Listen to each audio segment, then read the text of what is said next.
In your headlines, the Department of Motor Vehicles warned motorists without a license for lack of compliance.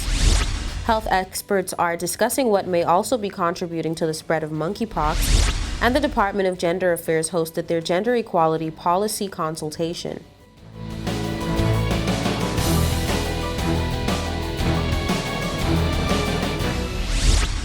From the PTV Broadcasting Headquarters in Providenciales, your number one source for news, I'm Erica Pinales delivering the latest from across the country this Tuesday, May 24th, 2022, right to your door. Newswatch starts now.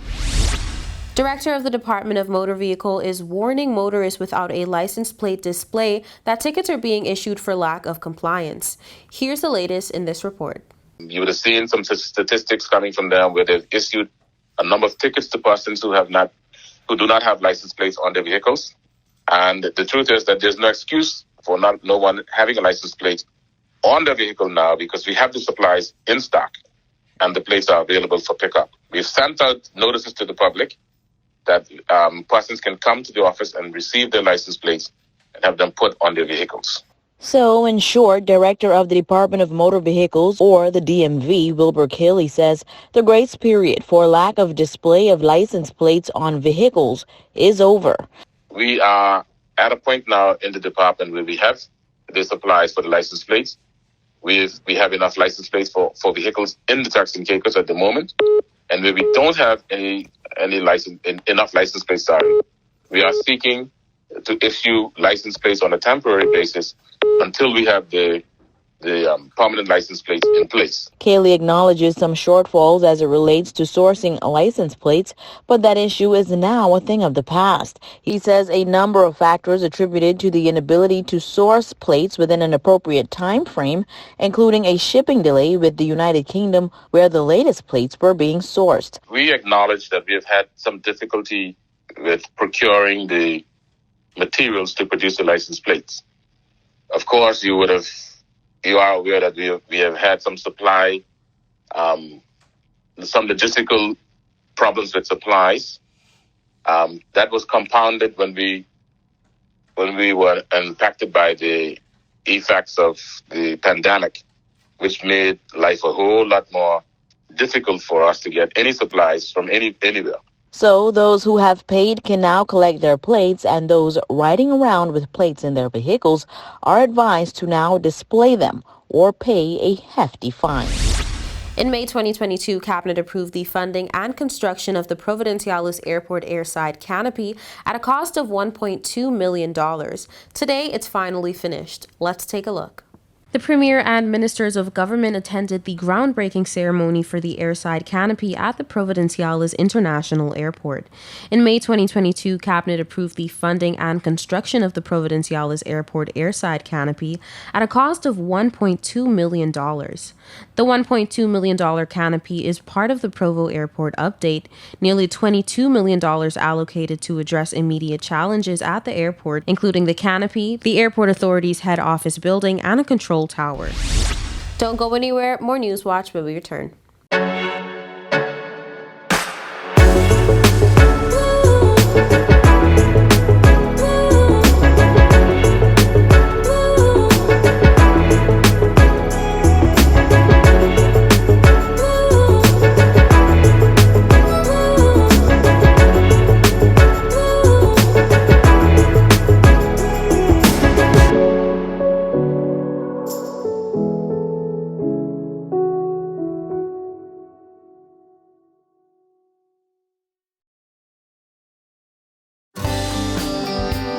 This is a reminder that all PTV service accounts are due on the first day of each month. Accounts should be brought up to date by the 28th of the month to avoid disruption in service. Payments may be made on our office at Stubbs Diamond Plaza, Providenciales, Mides Plaza, North Caicos, and Airport Road in South Caicos. Payments may also be made online using Scotiabank, CIBC First Caribbean Bank, and Royal Bank of Canada. Please allow 3 business days for online payments to be processed. We thank you for your cooperation.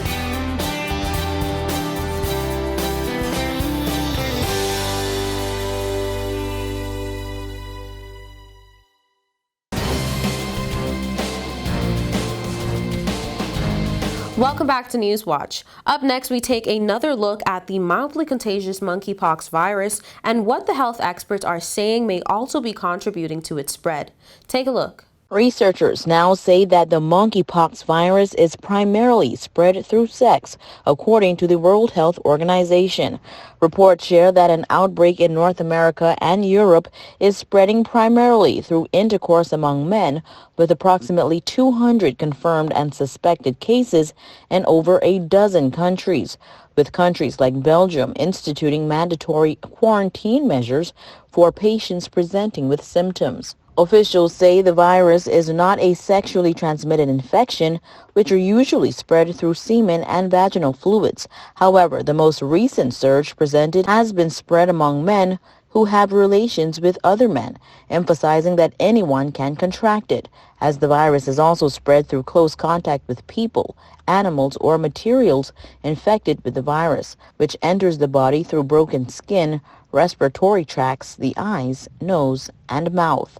Persons are to note that the virus is stable outside a human host and can live on objects like blankets and other items. WHO says to expect more cases in the United States in the coming weeks. Ministry of Health officials say they are monitoring reports of the monkeypox, although no cases have been reported in the Caribbean to date. TCI residents who are returning home or traveling abroad to countries with known cases are being advised to remain vigilant as to the signs of infection. On May 23, 2022, the Department of Gender Affairs hosted their Gender Equality Policy Consultation. We take a look.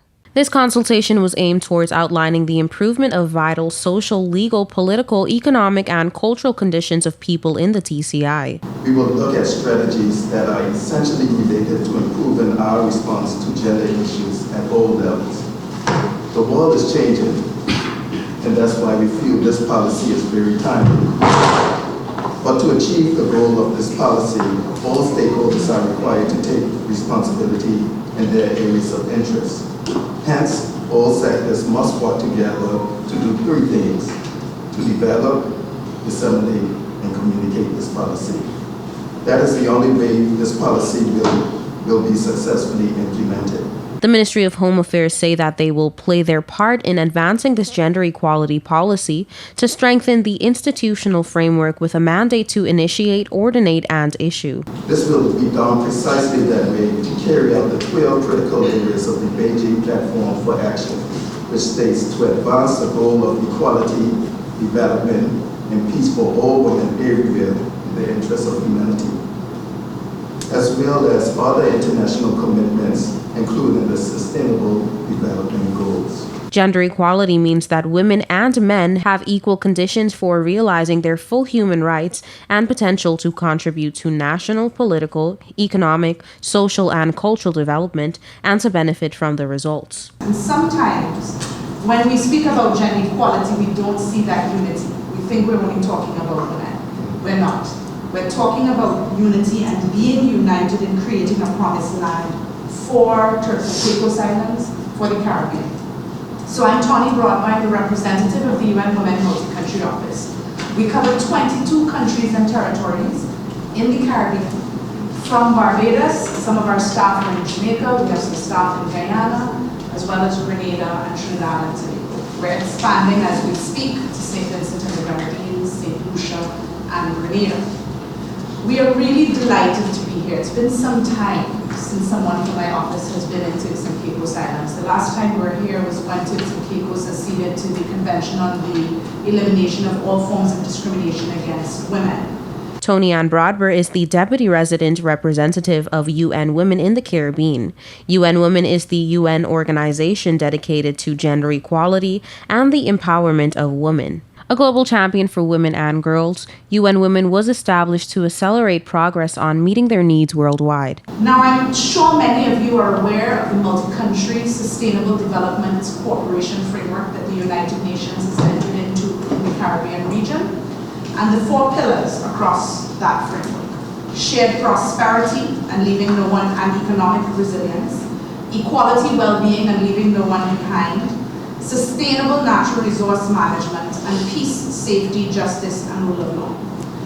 All of these pillars are not going to be able to be achieved without taking into consideration gender equality.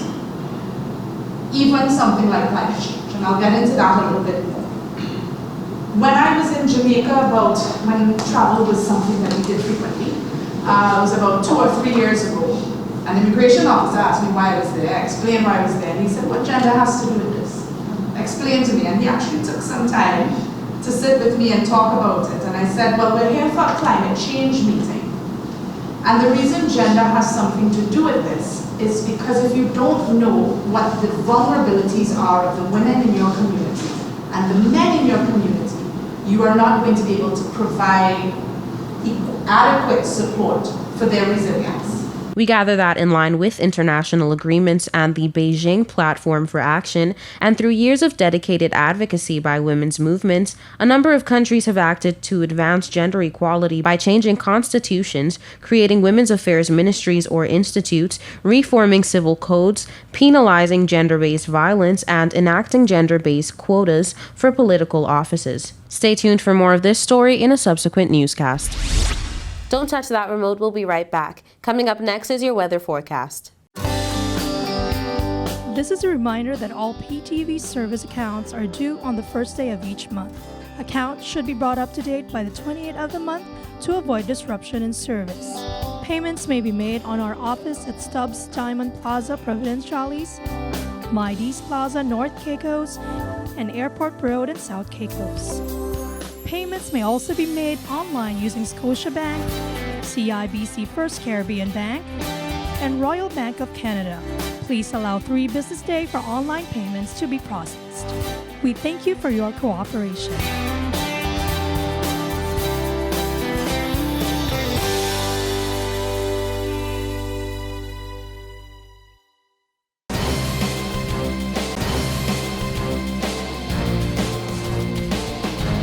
Welcome back to Newswatch. Here's the latest in your weather forecast. Here's your weather forecast for May 25th, 2022. For the nation's capital, Grand Turk, on Wednesday, mostly sunny skies, high 82, low 78, winds east at 15 to 25 miles per hour. For South Caicos, mostly sunny skies, high 82, low 78, winds east at 15 to 25 miles per hour. For North and Middle Caicos, mostly sunny skies, high 83, low 77, winds east at 10 to 20 miles per hour. For Parrot and Pine Key, mostly sunny skies, high 83, low 77, winds east at 10 to 20 miles per hour. And on Providenciales, mostly sunny skies, high 83, low 77, winds east at 10 to 20 miles per hour. Now for your sunrise and sunset. Sunrise 6:08 a.m., sunset 7:26 p.m. And for your high tides and low tides 4:39 a.m., 5:12 p.m., and low tides 10:50 a.m., 11:31 p.m. And that's it for your weather forecast. We'll be right back with more Newswatch.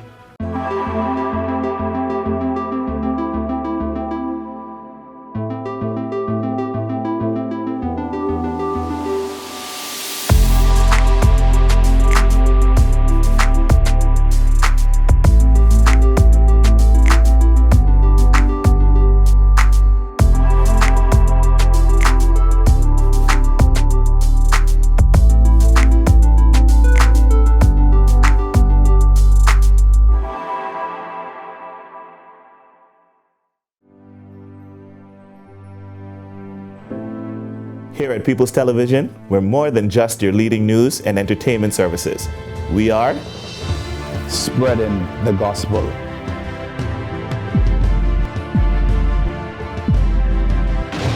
We are breaking barriers. We are preserving the culture. Each one, teach one. We are committed to excellence. We're creating change. We are creating memories. We are the future. I am PTV. I am PTV. I am PTV. I am PTV. We are PTV. We are continuing the legacy. We are PTV.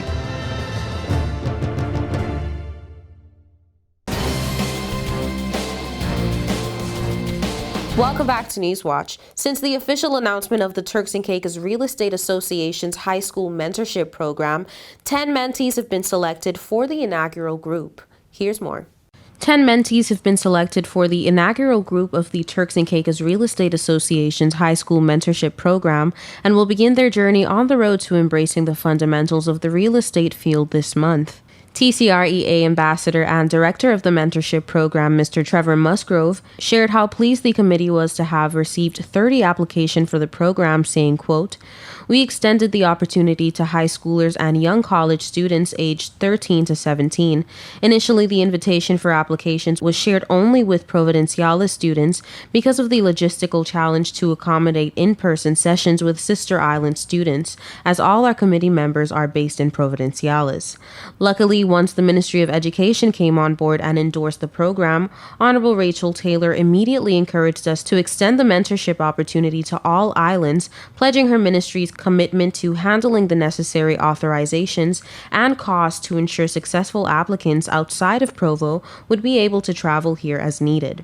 The successful applicants and their respective schools are Clement Howell High, Deshaun Brooks and Elisa Callum, Raymond Gardner High, Olik Stubbs and Lewis Walken Jr., Precious Treasures, Anaya Bovey, Maranatha Academy, Shamaya Mizik, and the British West Indies Collegiate, Pavla Lalakova and Andino Parker, and from the Louise Thomas High, Abnice Noel and Antoine Gideon.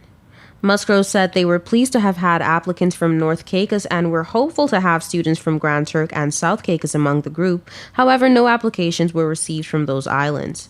Newswatch learned that on Tuesday, May 10th, the final group came together for a virtual meetup and briefing where they were formally introduced to the program's mentors and were given an overview of what to expect in the coming months.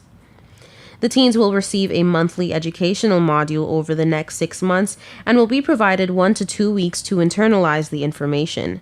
They will then enjoy a monthly in-person session with their mentors where they will put their real estate acumen to the test in interactive sessions, field trips, and more. Program mentor Manfred Smith of Sotheby's Turks and Caicos, sharing his elation for the program's momentum thus far, said, "We are excited about providing this opportunity to introduce high school students to the real estate industry.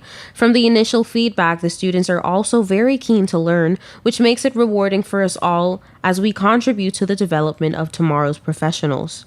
Smith says the program also demonstrates TCREA's continued commitment as good corporate citizens in the rapidly growing country. The committee hopes that the mentees would grasp all they can as they continue their educational pursuits. The program's Facebook page at TCREA Mentors is live and is set to document the group's journey as they move through the program's phases. Along with Musgrove and Smith, the community can get to know more about other committee members, Blair McPherson of REMAX, Nina Siegenthaler of Sotheby's, Vernica Delancey, and Deidre Gray of Keller Williams, and Sean O'Neill of the agency through the social media page as well. At the end of the program, we gather that the students will sit a mock real estate license exam and will enjoy a retreat for a fun and memorable closeout. Finally, the TCREA say they hope that this initiative will garner an interest and appreciation for the industry among high schoolers and will act as springboard to the development of the next generation of local real estate professionals in these islands. This EMS Week 2022 is packed with engaging activities island-wide, and the EMS held a training workshop at the Gustavus Lightburn. Take a look. On May 19th, 2022, the EMS held a training day held at the Gustavus Lightburn Stadium from 10 a.m. to 2 p.m. During this time, the community was presented to learn introductory first aid measures as it relates to time-sensitive emergencies. There was also a variety skill stations that allowed visitors to learn and practice CPR, as well as techniques to stop the bleed. Additionally, visitors were taught how to identify a stroke, how to recognize someone having a severe allergic reaction, and much more.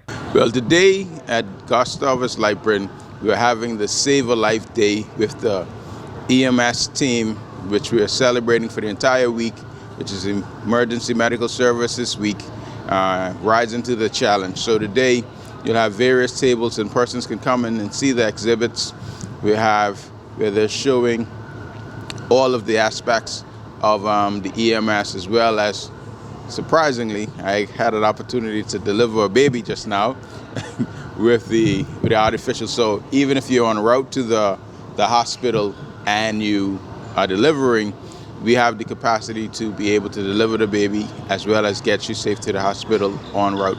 So there's a number of things. So hopefully everyone would have come down today and visited and be a part of our celebrations for the entire week. Honorable Robinson was inquired on how he thinks the training workshop would benefit the visitors. The benefit is for persons to get an close look at what our professionals, particularly in the Ministry of Health and EMS specifically, to see what they actually do, because a lot of the services that is offered within the Ministry of Health, within EMS, persons don't realize how important it is, as well as you get to put a face to the people that will give you service in your time of need, because it's always good to see a familiar face in your most trying time. So getting to know the persons, the paramedics, the firemen who makes up a part of the EMS team, and all the support staff, so you know who's out there working on your behalf and that's ready and willing and able to assist you in your time of need. So it's a perfect opportunity not only to learn and, get your pamphlets with your information on it, but also to be able to meet the people that serves you very quietly and very efficiently. Students were present at the workshop as the EMS team predicted, where they got the chance to learn necessary measures that might come in handy someday. It's a good opportunity because the students might choose the career path to become EMTs and be EMS personnel, because they get to see what the persons do. So just like you have an opportunity to go to career fairs for persons a little bit older, the younger students who come here, they can get a love for medicine, for emergency response, for health and all. So even if they don't necessarily become EMTs or paramedics themselves, they could be a part of the healthcare response team as a whole. So that's something that can spark in them seeing themselves in those particular roles, in their nice uniforms and everything else that comes along with it, and helping their communities. The children were reportedly very receptive to the teachings of the EMS and were notably very excited to be present. They were pretty smart. Everybody know how to dial 911. Everybody, know what is choking. They know, well, actually one was very smart. She knew how to do the abdominal thrusts and everything. So yes, I had a good interaction with the kids. Prosper told Newswatch that thanks to her director, Lindsay Turnquest, EMS Week was a success and allowed for EMTs from all over the islands to interact with each other. For our EMS Week, my director, Ms. Lindsay Turnquest, she thought it was very amazing to celebrate EMS together, being as we have various bases, like we have different teams in different islands. So she would we came from Grand Turks, myself and Mr. Pear. So we're celebrating today and tomorrow. And then she also had some crew from Provo. They went on to South Caicos. And then she had Mr. Mackenzie, he came from North Caicos. So we all just, sharing the days. Some people go there, some people go there and travel with her like that. And on Saturday, I believe she'll be coming. On the last day of EMS, it's on Saturday, so she'll be coming to Grand Turks for closing. Overall, EMS Week here in the Turks and Caicos Islands was a success, as we hear from Director of the EMS, Lindsay Turnquest. We've had an awesome opportunity by visiting North Caicos and Middle Caicos yesterday, and we had a ball with our primary school students. We're all about encouraging our youth to think about EMS as a career option. TCI is a great country, and we have a lot of talented individuals here. We're hoping to get our younger youth involved and interested in becoming one of us. We went to South Caicos and got to meet the oldest individual in South Caicos. That was an epic experience. We were able to go door to door and provide blood pressures and glucose readings, and we also were able to support the World Hypertension Day. So far this week has been extremely productive, and we've had an awesome time. Tomorrow, Friday, EMS Appreciation Day, inviting all of our stakeholders to come out and show some love to your EMS providers in all islands. I'm sure even if it's just a phone call to say thank you or stop by the base, they would truly enjoy that interaction. That brings us to the end of this edition of The Real News. I hate to leave you so soon, but of course, you can join us right back here every weekday at 6:30 p.m. and tap into our social media platforms at www.ptv8tci.com. I'm Erica Pinales, keeping you informed, updated, and affiliated. Until next time.